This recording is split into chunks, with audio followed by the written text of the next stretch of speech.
Bismillahirrahmanirrahim. Assalamualaikum warahmatullahi wabarakatuh. Baik anak-anak, hari ini kita melanjutkan materi pembelajaran tentang pernikahan. Baik, untuk hari ini kita akan membahas wali nikah.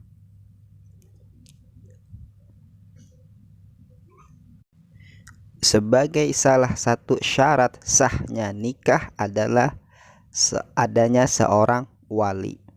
Sebab itu wali menempati kedudukan yang sangat penting dalam pernikahan.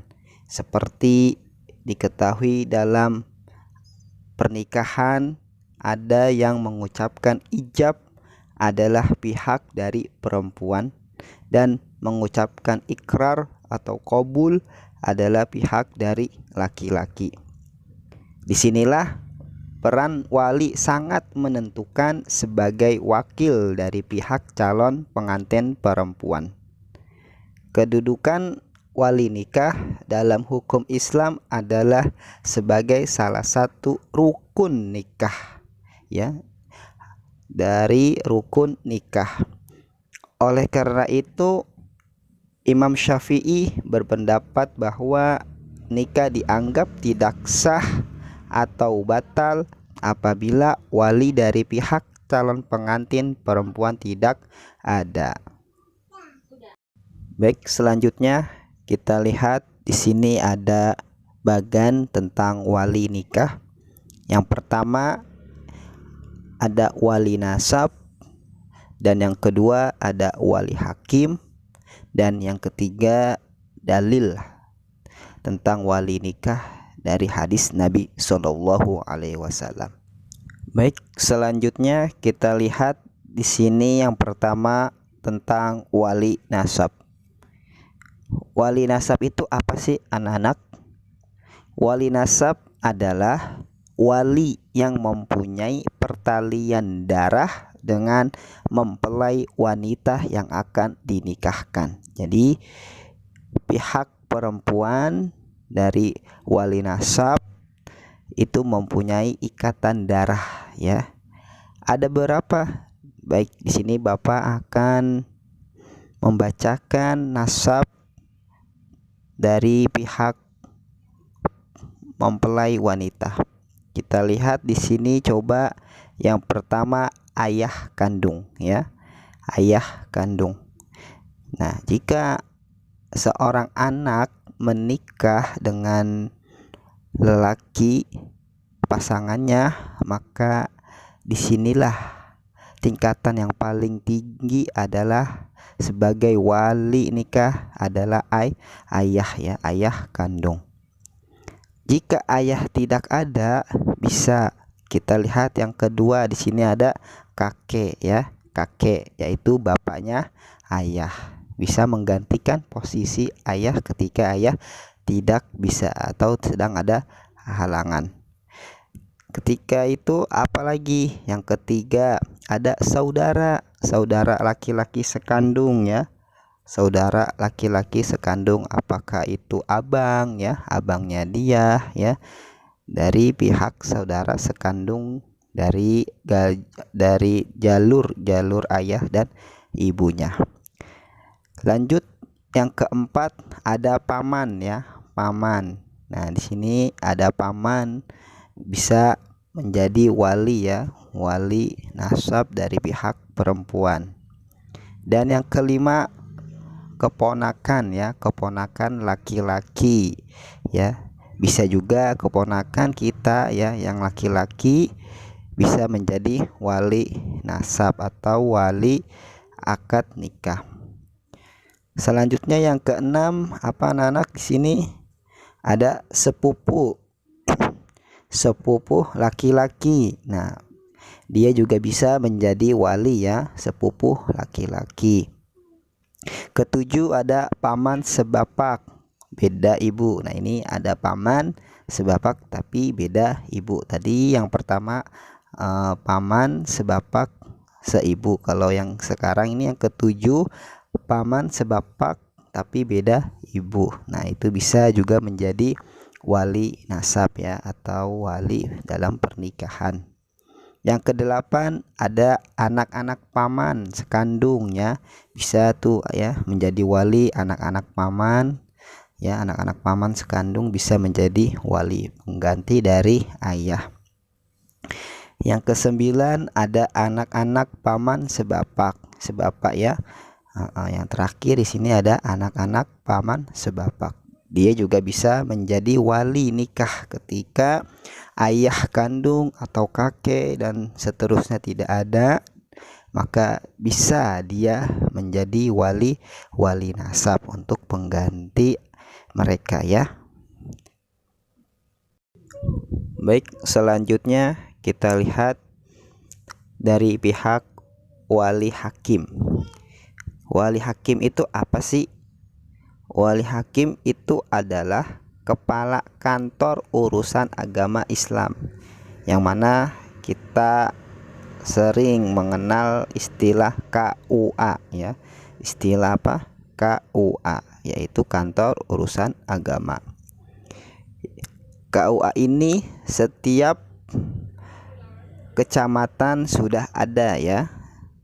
Jadi wali hakim bertindak sebagai wali nikah dari pihak perempuan apabila ada beberapa kondisi ya yang memenuhi syarat wali nasab akan digantikan oleh wali hakim. Apa saja itu syaratnya? Kita lihat yang pertama di sini ada wali nasab benar-benar tidak ada. Misalkan wali nasabnya sudah meninggal dunia ya, jadi bisa digantikan oleh wali hakim. Yang kedua, wali nasab tidak memenuhi syarat. Misalkan wali nasab tersebut sedang gila ya, atau belum balik ya, jadi boleh digantikan oleh wali hakim. Yang ketiga, wali nasab sedang berpergian jauh.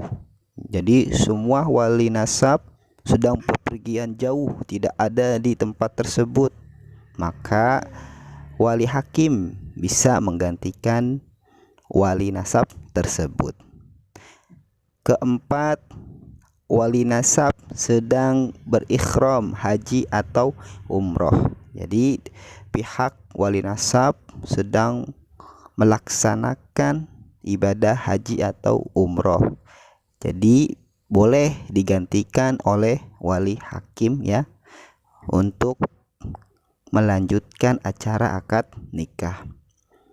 Dan selanjutnya yang kelima, wali nasab menolak bertindak sebagai wali nikah, mungkin karena grogi atau tidak pede ya, bisa juga wali nasab tersebut digantikan oleh wali hakim.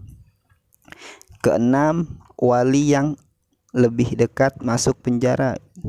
Misalkan dari pihak walinya sedang ada masalah oleh kepolisian, yaitu masuk penjara ya, jadi boleh untuk menggantikan wali digantikan oleh wali hakim ya. Dan yang ketujuh, wali yang lebih dekat hilang sehingga tidak ketahui tempat tinggalnya. Nah, kita sudah mencari tempat tinggalnya, alamatnya sesuai, tapi tidak ada di rumahnya atau tidak ada di tempat tersebut, maka boleh ya wali hakim menggantikan wali tersebut.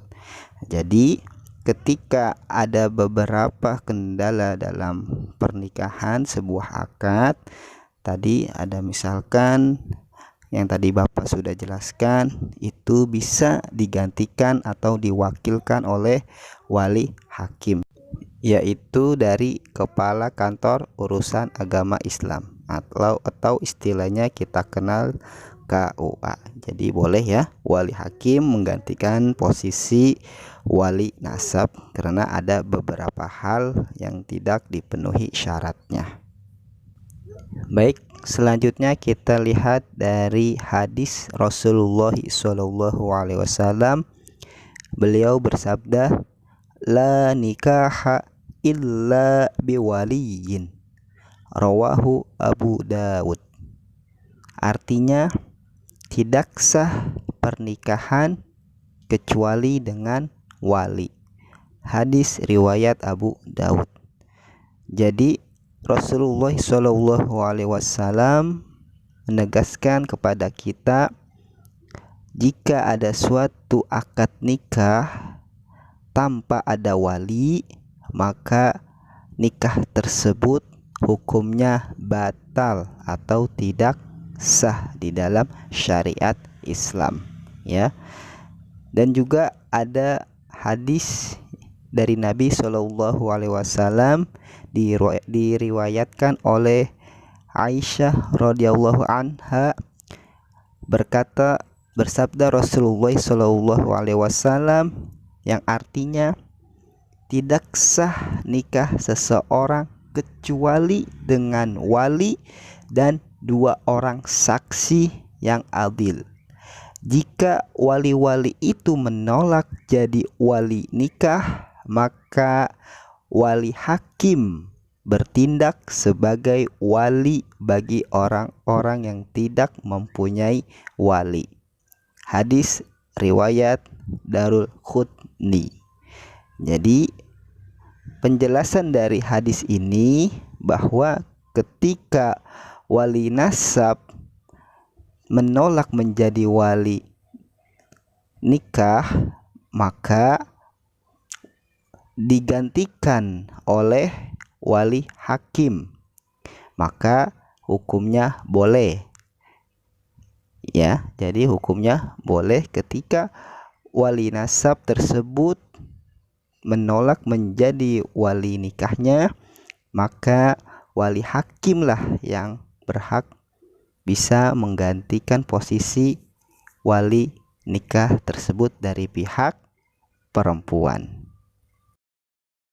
Baik, selanjutnya tentang kewajiban suami istri. Agar tujuan pernikahan tercapai, suami istri harus melakukan kewajiban-kewajiban hidup berumah tangga dengan sebaik-baiknya, dengan landasan niat ikhlas karena Allah Subhanahu wa Ta'ala, yang mana di dalam Quran Allah Subhanahu wa Ta'ala berfirman, yang artinya, kaum laki-laki itu adalah pemimpin bagi kaum wanita, karena Allah telah melebihkan sebagian mereka atas sebagian yang lain, dan karena laki-laki telah menafkahkan sebagian dari hartanya mereka. Surat An-Nisa ayat ke-34. Dan di dalam hadis Rasulullah SAW juga bersabda, yang artinya, istri adalah penanggung jawab rumah tangga suami istri yang bersangkutan. Hadis riwayat Imam Bukhari Muslim. Baik, selanjutnya yang pertama tentang kewajiban suami istri, yaitu kewajiban seorang suami. Apa saja sih kewajiban seorang suami? Yang terpenting adalah, yang pertama kita lihat di sini ada suami memberi nafkah, ya. Suami wajib memberi nafkah seperti berpakaian, ya, kepada istri dan anak-anaknya, yang mana sesuai dengan kemampuannya masing-masing. Dan yang kedua apa? Yang kedua, bergaul dengan istri secara makruh. Apa di sini tentang makruh? Yaitu dengan cara layak, baik, dan patut. Contohnya dengan kasih sayang, menghargai, memperhatikan, dan sebagainya, ya. Dan yang ketiga kita lihat apa di sini kewajiban suami, yaitu memimpin keluarga, ya. Jadi suami itu harus memimpin keluarganya dengan cara membimbing, memelihara, semua anggota keluarga dengan penuh tanggung jawab. Dan yang keempat adalah membantu istri dalam tugas sehari-hari, terutama dalam mengasuh dan mendidik anak-anaknya agar menjadi anak yang soleh dan soleha. Inilah kewajiban seorang suami ketika sudah berumah tangga. Baik anak-anak, selanjutnya kewajiban seorang istri. Yang pertama adalah patuh dan taat kepada suami dalam batas-batas yang sesuai dengan ajaran Islam. Misalkan suami menyuruh sesuai dengan agama Islam, maka wajib hukumnya seorang istri itu patuh dan taat kepada suaminya. Kecuali ketika suami bertentangan dengan ajaran Islam, maka hukumnya tidak wajib ditaati ya. Tidak usah ditaati perintah tersebut karena perintah tersebut adalah bertentangan dengan ajaran agama Islam. Misalkan disuruh mencuri, nah itu nggak boleh ya, maka itu hukumnya tidak wajib ditaati. Dan yang kedua apa? Kewajiban seorang istri adalah memelihara dan menjaga kehormatan diri dan keluarga serta harta benda suami. Ketika suami sedang beraktivitas di luar, yaitu mencari nafkah, maka seorang istrilah mengganti posisi suaminya ketika tidak ada di rumah, yaitu dengan menjaga keluarganya, menjaga kehormatannya, anaknya, dan harta benda dari suaminya. Selanjutnya yang ketiga adalah kewajiban seorang istri, yaitu mengatur rumah tangga dengan baik sesuai dengan fungsi ibu sebagai kepala rumah tangga. Misalkan apa itu memasak ya, melayani suami, mendampingi anak ya. Ya, itu jadi kewajiban seorang istri.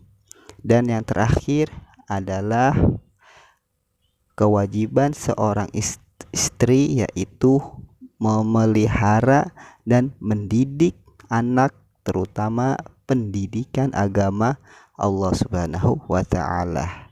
Maka itulah yang harus dikerjakan oleh seorang istri, yang mana terutama dalam pendidikan ya untuk anak-anaknya. Di dalam surat At-Tarim ayat ke-6, Allah Subhanahu wa taala berfirman yang artinya, hai orang-orang yang beriman, perihalalah dirimu dan keluargamu dari api neraka. Jadi di sini Allah Subhanahu wa taala menjelaskan bahwa begitu pentingnya diri kita dan keluarga kita untuk menjaga dari api neraka. Maksudnya apa? Kita menghindari dari kezoliman, dari maksiat yang Allah tidak meridhoi hal tersebut. Maka kita harus menjauhi hal tersebut agar kita bisa terhindar dari api neraka. Nauzubillah min zalik. Baik, yang terakhir di sini kita lihat ada sebuah foto ya, sebuah foto sedang akad nikah atau ijab kabul. Nah, inilah contoh dari gambaran ketika sedang melaksanakan akad nikah atau ijab kabul. Inilah contoh ketika Bapak sedang melaksanakan ijab kabul, yang mana wali nikahnya langsung dipimpin oleh ayah dari pihak perempuan atau calon istri Bapak. Jadi Bapak langsung diwalikan oleh dari pihak ayah kandung istri Bapak. Inilah anak-anak contoh dari akad nikah atau ijab kabul. Baik anak-anak, kita cukupi pembelajaran hari ini tentang wali nikah. Akhirul kalam. Assalamualaikum warahmatullahi wabarakatuh.